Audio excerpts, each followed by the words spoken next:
Fáilte roimh chuig ceantar Kilteel agus Nósnaí.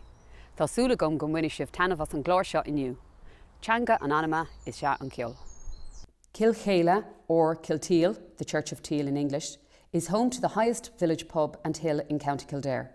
There is a spectacular view from its highest point on Cnochwallia Cupid, or Cupidstown Hill, just in front of us, across the plains of Kildare and adjoining counties.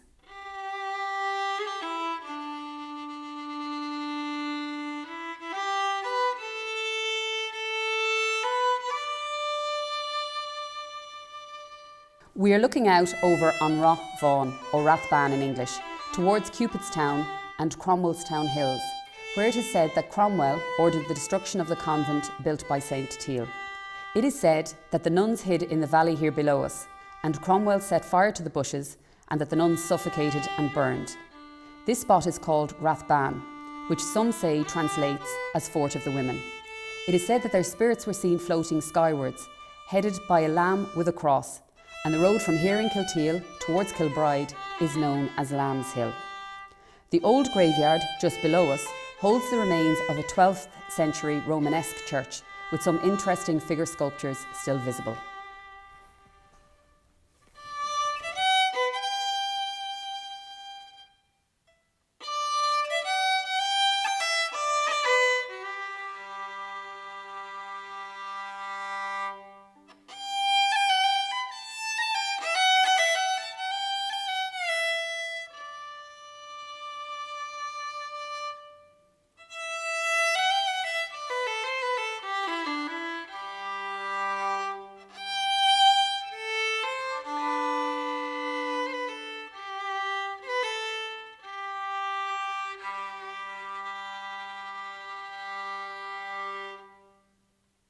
The Normans brought the Knights Hospitallers to Kilteel to help defend their holdings and lands with their headquarters at Kilteel Castle. And what we see today is the well-preserved remains of a 5-storey tower house with the interior floors gone, but with the staircase still intact. So it is still possible to climb to the top and avail of a fantastic view of the surrounding area. As the castle is on private property, access can only be gained with permission of the owner who lives nearby. Just behind us here, we have the highest pub in Kildare.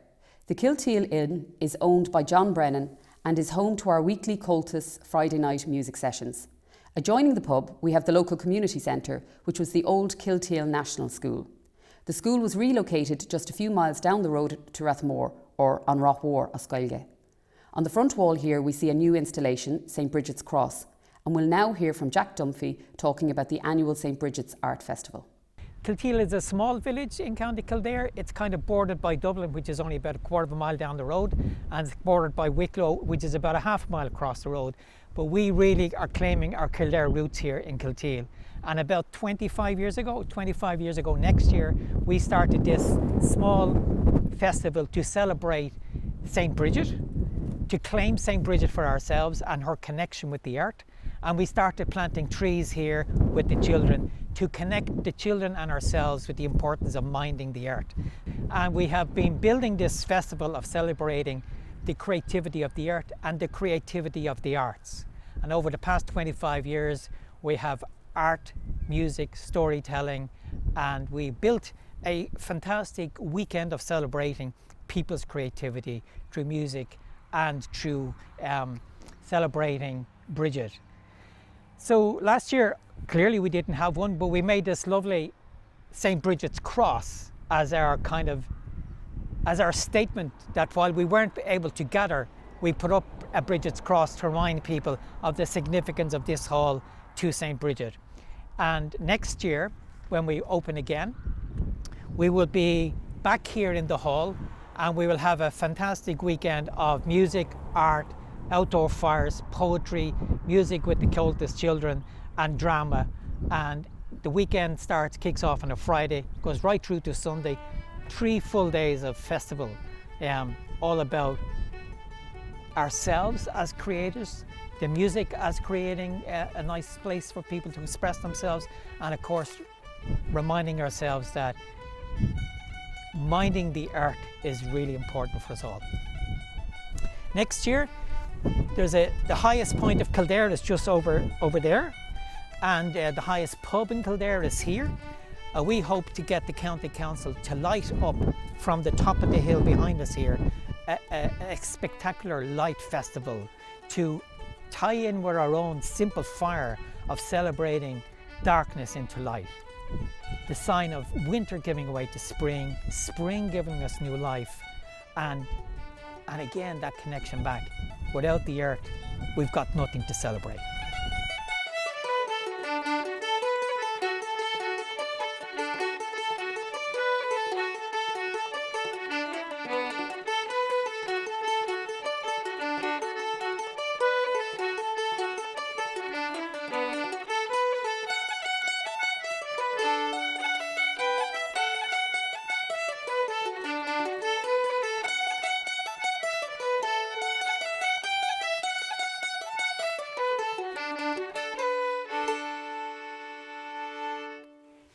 That sturdy old gatehouse still stands tall and strong.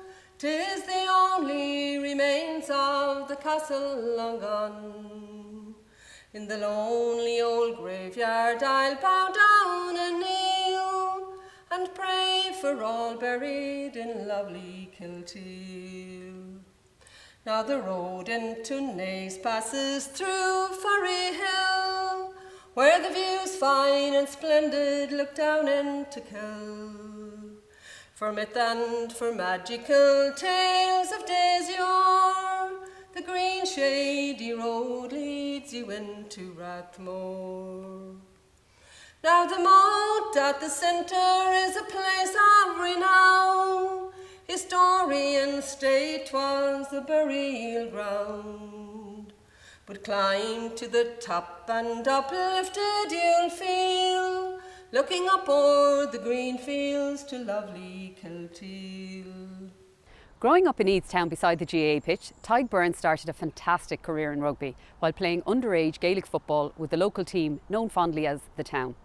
We were fortunate to get in touch with Tig before he heads off for a very busy training schedule with the Lions Rugby Tour. Tig, congratulations on your selection for the Lions Tour, and I'm sure you're quite busy at the moment preparing for it.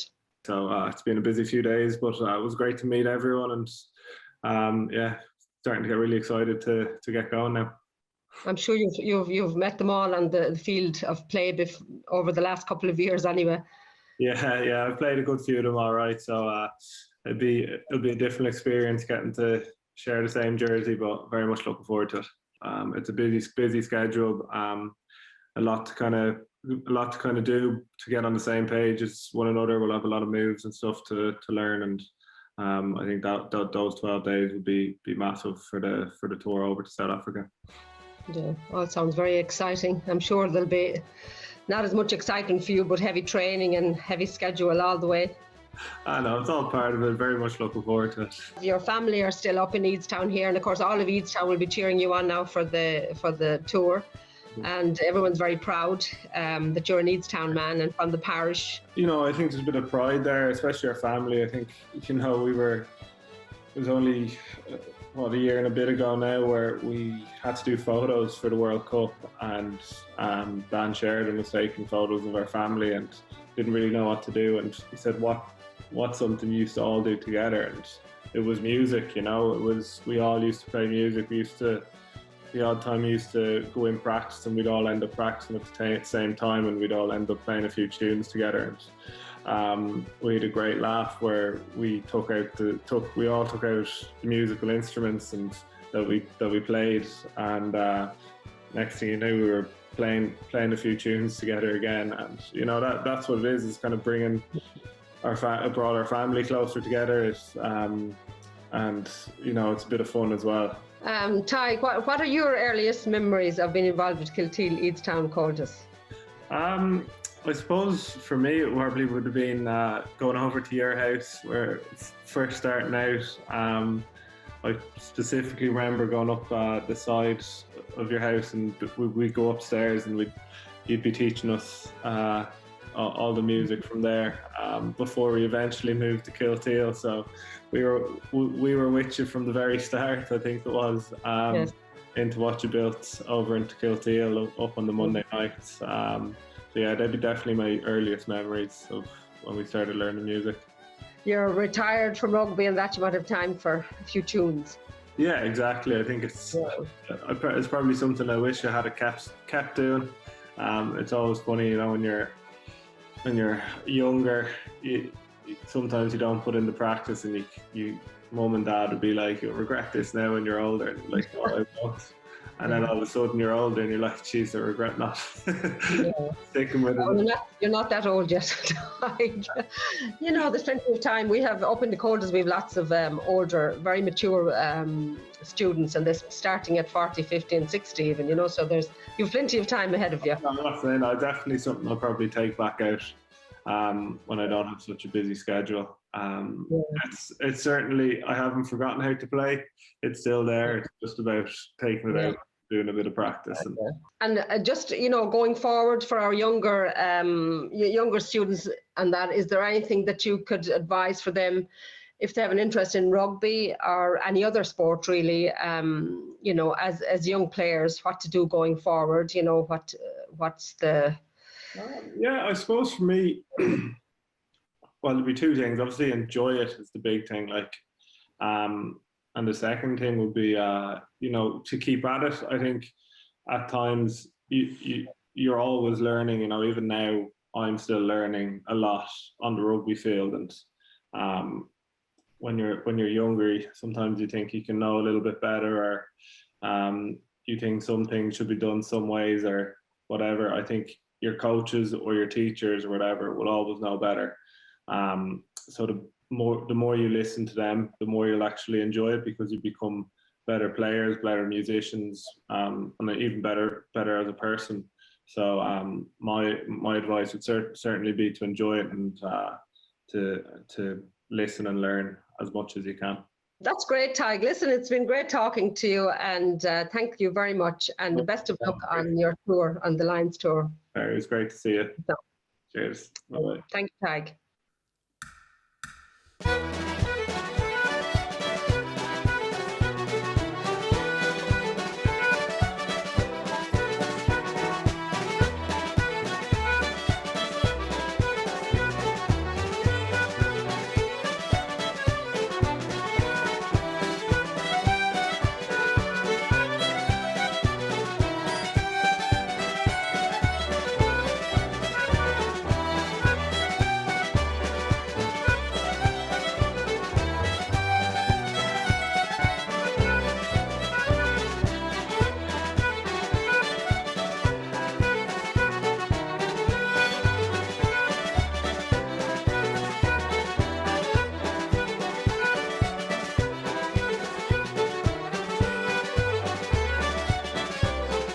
Despite being the smallest parish in the deanery of Blessington and the Diocese of Dublin, Eathstown has two racecourses.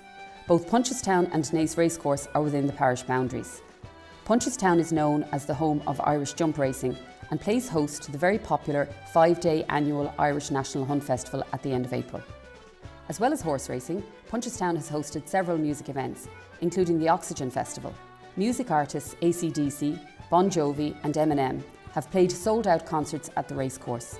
It has always played a huge part in the lives of local people with its variety of landscapes, and is a great place for walking, jogging and cycling throughout the year. Indeed, it has been a lifesaver during the recent lockdowns, as a safe place for all to get their daily steps in. It is also currently home to a vaccination and COVID testing centre. Officially on Naas, but locally often known as Naas Naree, meaning place of assembly of the kings, Naas was for 7 centuries the seat of the kings of Leinster. With a population of over 23,000, it is the largest town in the county of Kildare. It is a major commuter belt town, with many people living in Naas and working in Dublin. Although with significant industrial developments and therefore employment opportunities, recent figures show that more people travel daily into Naas to work than leave it. The nearby M7 motorway, which bypasses Naas and connects Dublin to the south and southwest, is one of the busiest routes in the country. Naas is a thriving town, and we are here today in St David's Church, a quiet and peaceful oasis in the heart of the town. In the graveyard here is the ancestral grave of the Lattins family from Morristown, Lattin. Jack Lattin, who was a famous dancer in the 18th century, is buried here. It is said that a wager was made at a party that he'd dance home to Morristown from Dublin, more than 20 miles, changing his dancing steps every furlong. He won the wager, but he died at the early age of 21. quite probably exhausted from this marathon dance.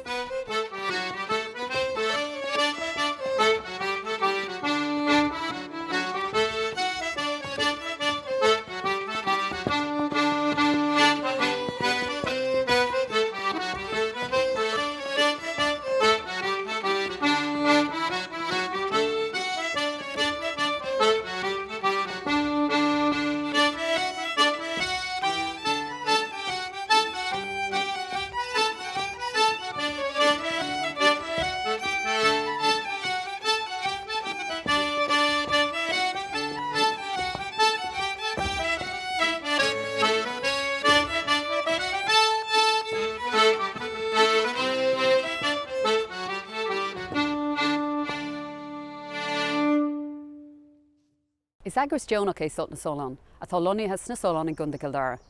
Tá an tagras tíorithe chur chun na Gaeilge, Comhaltas an Cheoil agus cultúr tradiisiúnta na Héireanna Herbert agus a Kildare sa counter.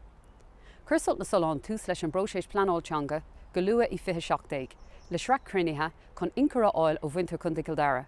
Chur béim cheire ábhar le, stádas na Gaeilge, deis na fáilme, deis na cainte agus feiceálacht an teanga. Cheolann Tara Stáit Seán Cain plán teanga 5 bliana do chun Kildare, 29 go 23, ag an seola ifigiúil I mí fiara 29 in áras Kildare. Ócháid starúil agus cúisbhród bhíontaí de phobal na Gaeilge gan áras. Má tá Gaeilge lífa agat, nó má tá cúpla focail agat, nó má tá sim agat an Gaeilge a eolalam nó I a clostáil, tá deis ann dit páirt a ghlacha as an turas starúil seo. Bhí gréibh de Comhaltas Units I Kilteel Baile éide cheantar a céad grúpaí a chur sprochanna áirithe sa bhlean teanga. Bhunaí an craobh coiste Gaeilge agus curach tús le cúine na Gaeilge I Kilteel in gach lún. Agriocht suantas agus tagacha níos le mana nua don chraobh, teanga an anama I se an ceol. Céimeann na beaga ach céimeann na tábhachtacha. Déanfar ústáitú an legan digiteach den bhlean teanga gach bliain, go dtí go méid plán 5 bliana nua fáiltithe I 23. Is féidir teacht www.kildarelegaeilge.ie. Má tá smaoinemh agat, nó má smá leat cur leis an céad legan eile, seol rifost chuig plán teanga ag kildarelegaeilge.ie agus bé an coiste lánsásta éisteacht le do chuid thuairní. Mar chuid de sprochanna an phlean teanga, agrioch an céad mehel Kildare I mí an bhórta 25. Tugach deis don phobal teach le chéile chun a chuid smaointí agus físna don Gaeilge sa chun dé a roinnt. Imlíonna reachtálaach an dara mehel Kildare lína nóí, agus bhí slua mór I láthair a ríis, agus bhí sé iontóg gur bhunaíoch gá chuiste Gaeilge nua sa chun dé. Díreach de bhar an plán teanga. Sin iad Gaeilge nuada atá loníthe I gceantar bardasach má nuad, agus glór an choirí atá loníthe I gceantar bardasach drithig nua. Go gcóirdeachas leis an dá grúpa sin agus go n-éiríoch gealó. Má tá sim a géin duine a bheith páirteach I saoil na Gaeilge I gunda Kildare, tar deagháil le ceann na grúpa a luí mé, nó té www.kildarelegaeilge.ie agus béitúin an teacht gacholalas an sin. I'm going to hand you over now to Tom Dillon and Bridget and they're going to tell us about the first meeting of Comhaltas in Kildare. Guramaga Siobhan. I'm here in Naas today with Bridget, a founder member of Kildare County Board of Comhaltas Culture, which was formed here in Lawrence Hotel in Naas in 1967. Bridget, you're still a very active member in Comhaltas in Kildare. What are your memories of that great occasion? Well, it's great to be here, Tom, to speak to you today and to be the link between then and now. Yeah, we have great memories actually of that time. We were absolutely delighted when a new branch of Comhaltas was formed in Arclough in November 1966, and that became the third branch. We already had branches in Moon and Prosperous, so then with the 3 branches then that enabled us to form county board. The chairman of Arclough branch was Paddy Corrie, who had a great knowledge of Comhaltas affairs, and this helped us greatly in organising our first AGM, and Paddy became county chairman at that meeting. And Bridget, at that meeting you were elected as an officer. I was indeed, Tom, yeah. I was elected registrar at that meeting and went on then in that position until the sad and untimely passing of Paddy Corrie in November 1970. This brought great changes, and the outgoing Rooney, Anne McCormack of Prosperous Branch, was elected to Comhaltas, and then I was elected to the position of Rooney at the AGM in 1971. And Bridget, that must be a very memorable year for you, being elected Secretary of the County Board and also organising your first Fleadh in Athy that year. It was indeed, yeah, very pleasant year. Great year really for the county, because Athy branch had come on board in 1968, and as you say then they were the venue then for the very first county Fleadh in Kildare in 1971. We went on then to establish many more branches within the county, and new branches, something that we continue to do. And we also, hoped that we do promote the aims of Comhaltas in all its forms, and particularly with classes in music, song and dance, and the promotion of the Irish language. I suppose, Tom, it would be remiss of us today not to pay great tribute to all of the very, very stalwart people who would have worked so hard for Comhaltas in Kildare and beyond over all of the years, and who have gone to their eternal reward. A yesterday or an amica. It was lovely chatting to you today and looking back on those days when Comhaltas was formed in Kildare. Tar fáilte ród, Tom.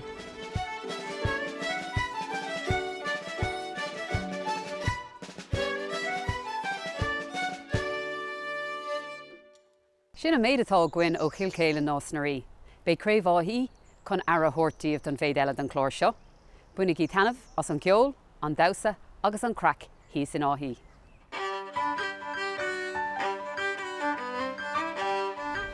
A big thanks to the Kilteel branch, and now you're very welcome to Athy in South Kildare, home to over 11,000 people and a lot going on. My name is Thomas Redman, an Athy native.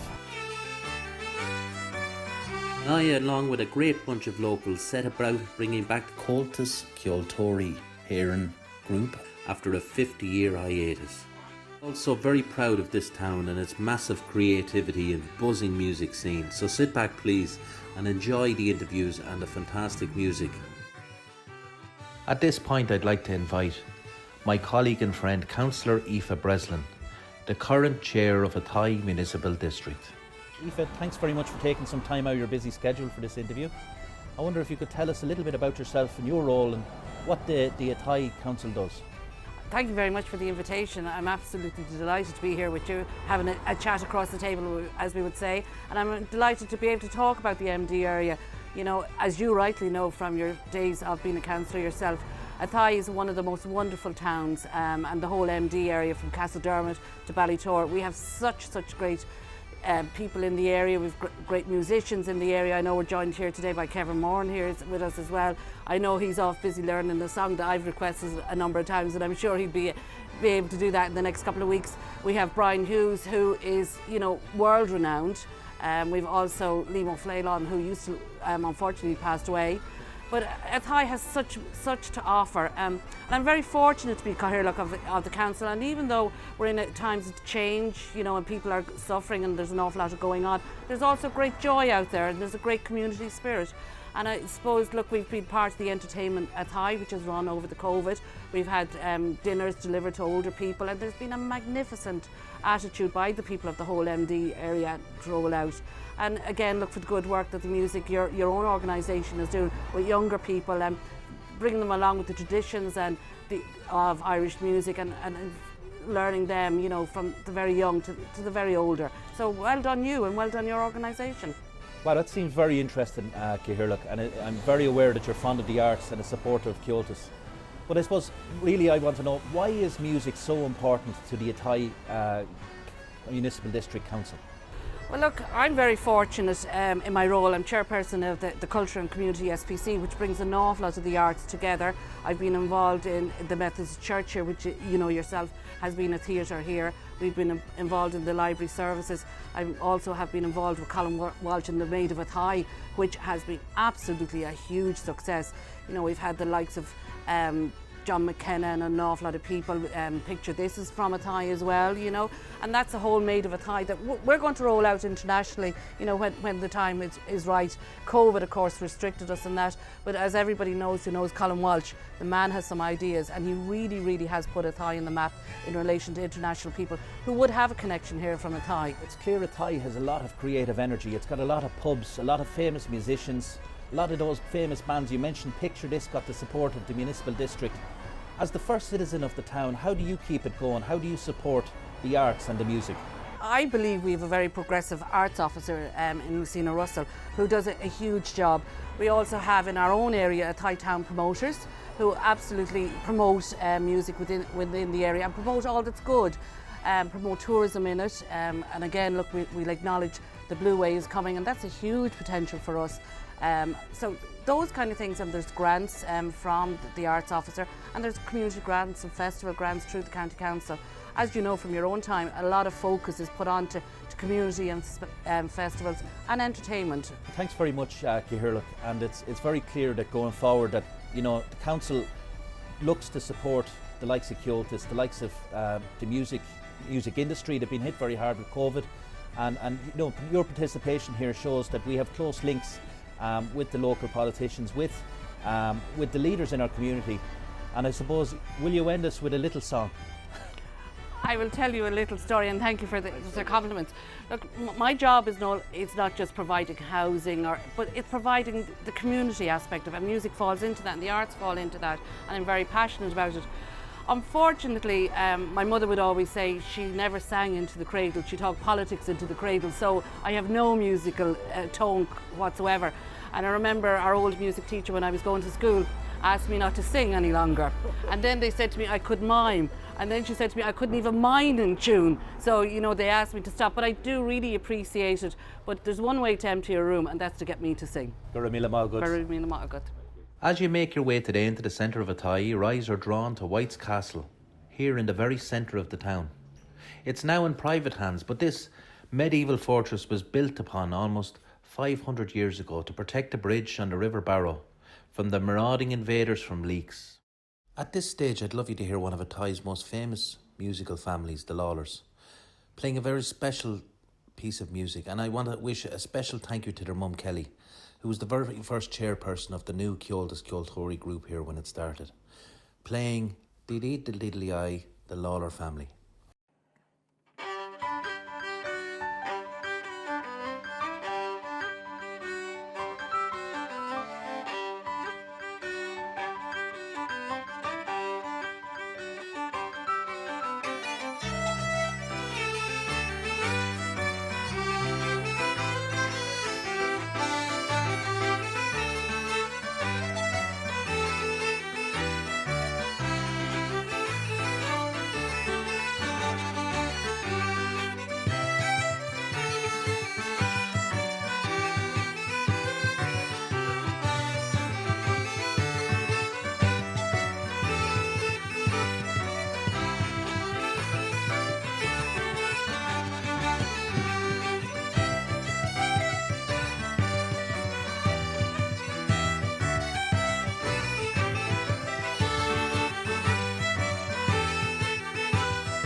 Thank you very much to the Lawler family. And just back briefly to the history of Athy. It's an old town. It was dated back to the 12th century and it was granted a charter by Henry VIII almost 500 years ago. It was a town that featured prominently in battles up to the 17th century and was particularly heavily involved in Confederate wars of the 1640s. I want to introduce one of the finest musicians I've ever met, a young man who has played for the President, Mr. Joseph Byrne. Joe is known across the country as an uilleann pipe master and teaches. Another one of the founding members of the local Comhaltas group. Please give a warm welcome to Joseph Byrne playing.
Thank you, Joseph.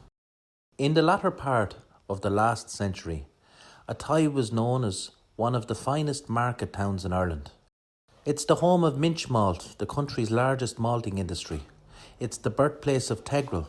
Every slate in the country was made here at one stage. Bord Namona in Kildare, just outside Athy, holds the biggest recycling plant in the country. In more recent years, however, some of the heavier industries have left or changed, and it's now home to a newer office type, such as Irish tax rebates or Polylock. It has a thriving eatery and pub business. At this point, I want to invite you to a very special man called Colm Walsh to discuss a project that got international success.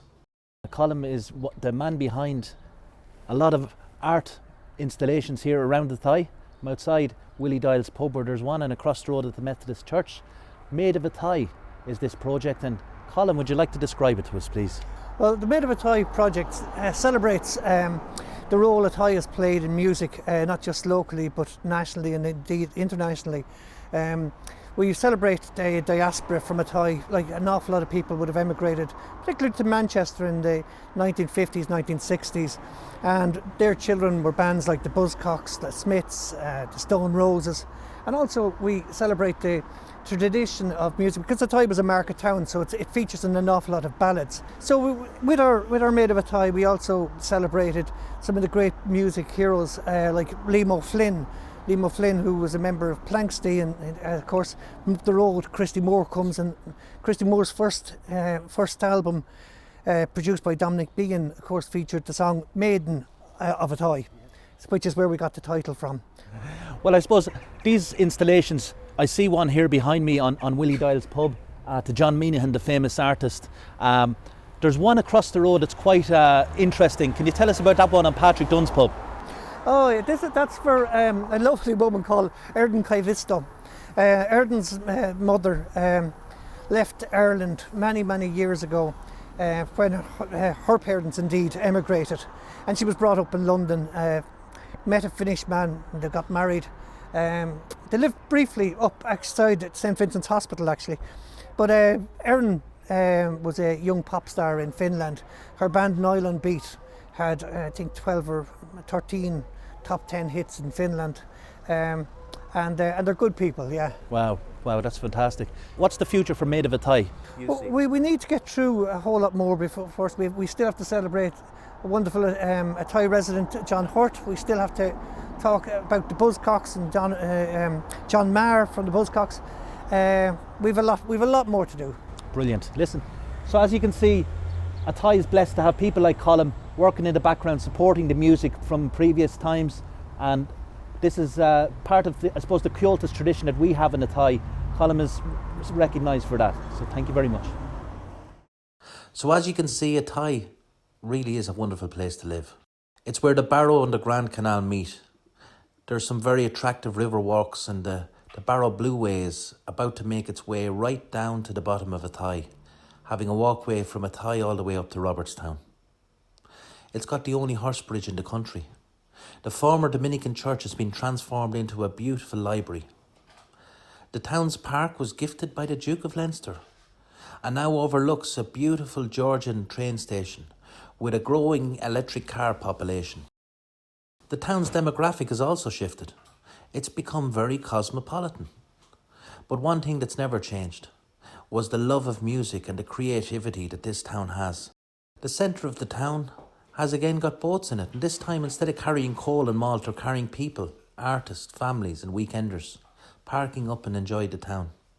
I have something very special for you now. With a voice that could fill any hall and a present that's really special, please welcome Kevin Morn, singing Johnny I Hardly Knew You, written by the Clancy brothers and released in 1961.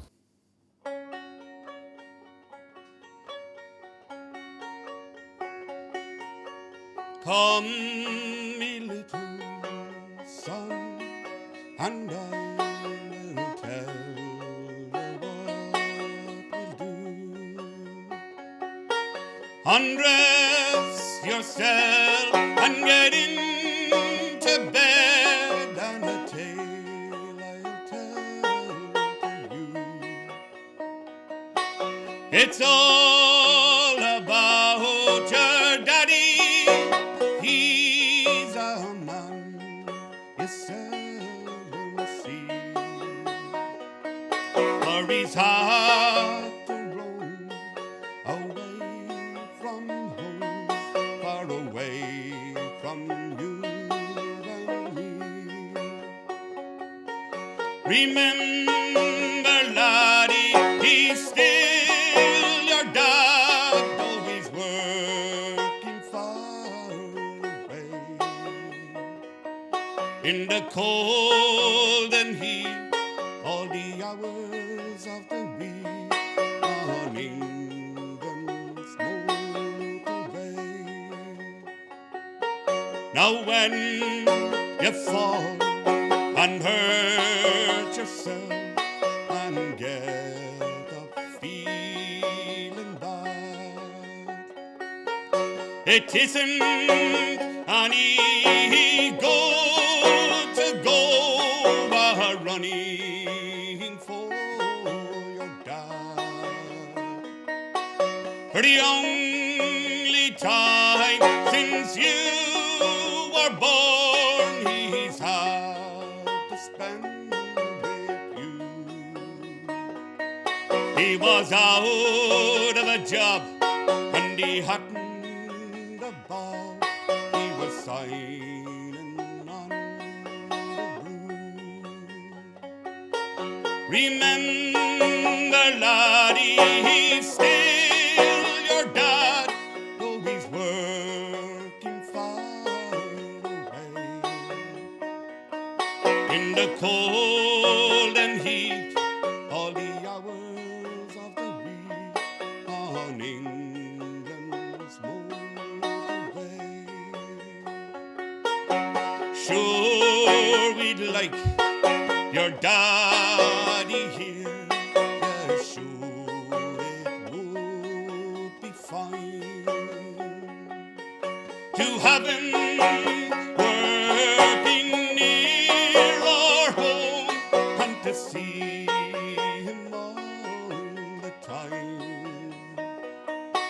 But beggars can't be choosers, and we have to bear our load.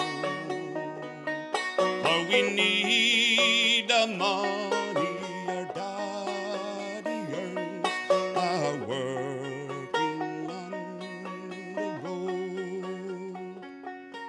Remember, laddie, he's still your dad, and he'll soon be home to stay for a week or two with me and you when he's built the motorway. Thank you very much for watching, and please make a trip to Athy. You might never leave. Gora Mila Mahagut.